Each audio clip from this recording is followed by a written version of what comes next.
And in our top business story, it is a shared responsibility of the government and the business sector in order to ensure a collective action towards achieving sustainable development goals and combating climate change. That's according to panellists who spoke at the Dubai Chamber Sustainability Network Forum today. Held under the theme, mobilising collective efforts to achieve sustainable development goals. The panel discussion invited senior figures from the private sector, as well as government entities, to share their thoughts on strategies to ensure energy efficiency. Much of the focus of the event was surrounding the 17 Sustainable Development Goals of the United Nations that were signed during the COP21 conference over in Paris, which are designed to eliminate extreme poverty, inequality and climate change by 2030. During the discussions, speakers who included His Excellency Saif Al Ghurair, the chairman of the Dubai Chamber of Commerce, identified 3 areas common to the UAE Vision 2021, which highlighted renewable energy use, zero waste to landfill strategies, and the creation of entrepreneurship and employment opportunities. Among the main concerns that were highlighted included the increased costs on companies should they fail to adapt to sustainable practices, as well as the importance of a transitional shift of mindset. I don't think it's really going to be effective to mandate on them that you have to do this, you have to do that. It's really more making people aware of the discussion of the opportunities around the Sustainable Development Goals. We had presentations today from some companies. They were explaining how they were able to reduce their costs by going more energy efficient and using renewable energy, how they were better able to engage with their sort of consumers by implementing these sort of sustainable development programs. So it's really the discussion is around that awareness in the business community. If you take it from sort of a macroeconomic view, we're already seeing the consequences of climate change, which is costing the global economy. Some estimates were around 1 to 2% of GDP per year is wiped off through climate change related disasters. So on that macro level, then if nothing's done, then economically we're suffering for it. You trickle that down to sort of the industry business level.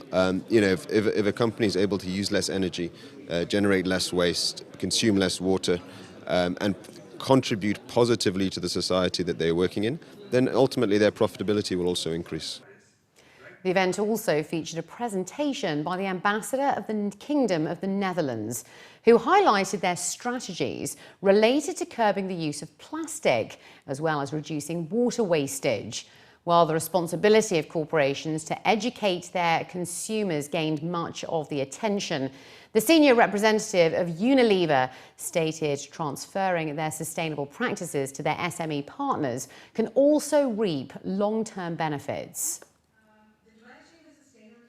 We all learn from each other, and in the Netherlands, as I said, one of our areas of expertise is water management, how to do more with less water, something that Unilever talked about today too.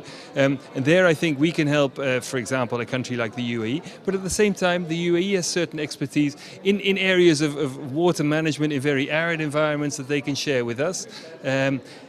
Something else that the UAE can really help with is financing of certain ideas, certain projects. So there we're really helping each other.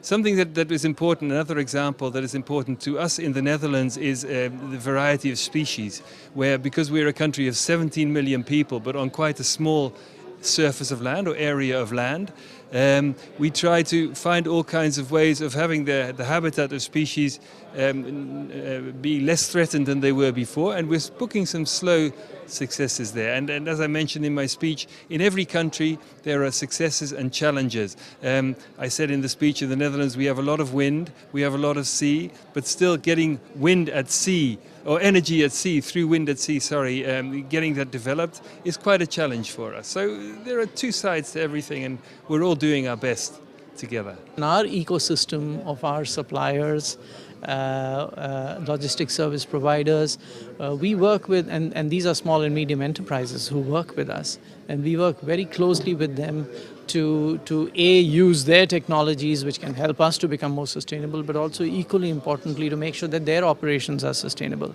And I think the onus is on the large companies which have an SME environment around them to be able to leverage that environment and that network to be able to drive these practices much deeper and much wider. The UAE, Egypt and Kuwait have been identified as three of the main markets that are likely to offer more opportunities to major international contractors and financiers, thanks to their adoption of the public-private partnership model. That's according to BMI research.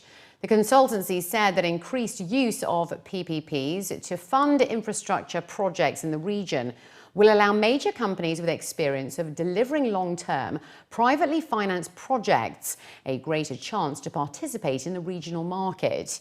The UAE is expected to generate more opportunities after Dubai passed its PPP law last November. So far, an automated car park project at Dubai courts has been awarded, while the Roads and Transport Authority is evaluating bids from developers for the Union Oasis project, which will involve 15,000 square metres of space being built in towers above one of the city's busiest metro stations. According to BMI, Egypt is currently leading the way in the MENA region. Kuwait, meanwhile, has the second best developed project pipeline, with the number of PPP projects increasing from just 1 in 2013 to 17 today. Saudi Arabia has been identified as the market that perhaps provides the greatest long-term potential, but the development of a viable model for public-private partnerships is said to be at an embryonic stage.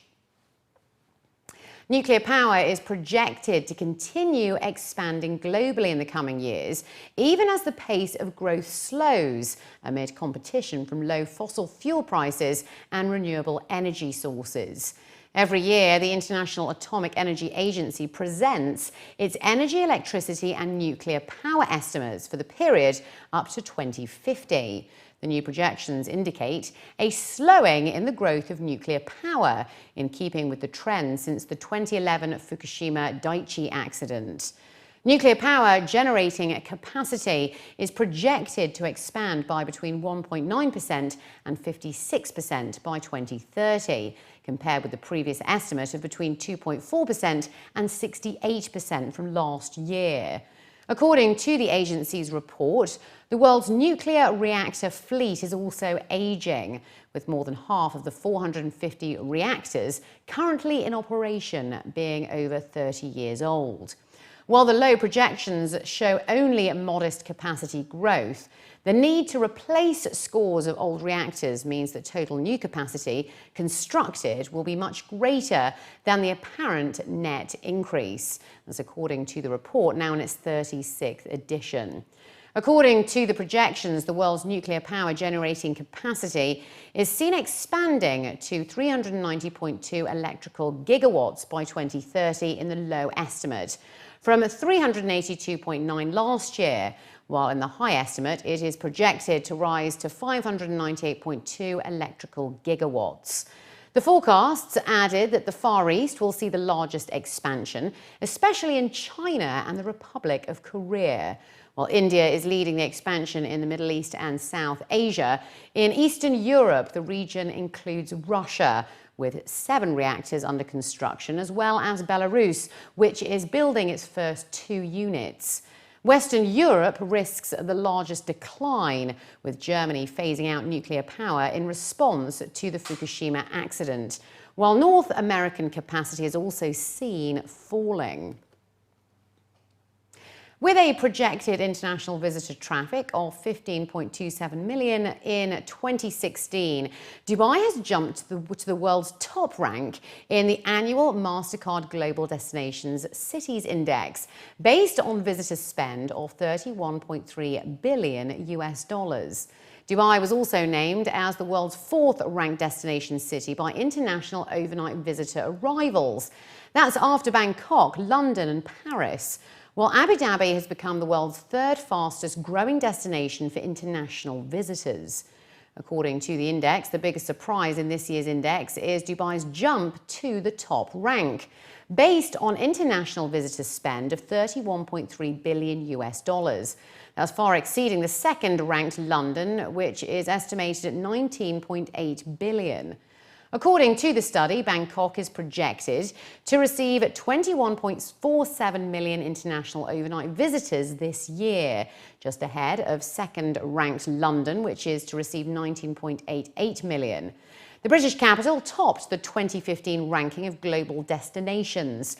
But MasterCard did not say why some of its shine had rubbed off for travellers this year. Forecasted international overnight visitors to the rest of the top 5 cities include Paris with 18.03 million visitors and New York with 12.75 million.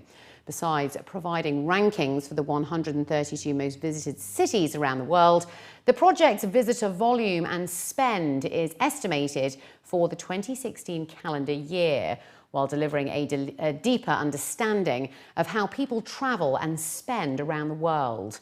As cross-border travel and spending continue to grow at a faster pace than the world's GDP, the world's cities continue to be engines of broader economic growth.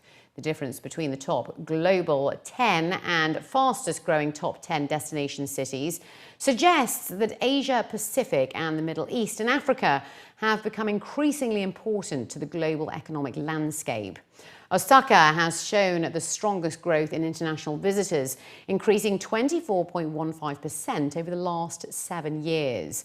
Other cities that made the forecasted top 10 fastest growing cities include Chengdu at 20.14%, Abu Dhabi 19.81%, Colombo 19.57%, Tokyo 18.48% and Riyadh at 16.45%.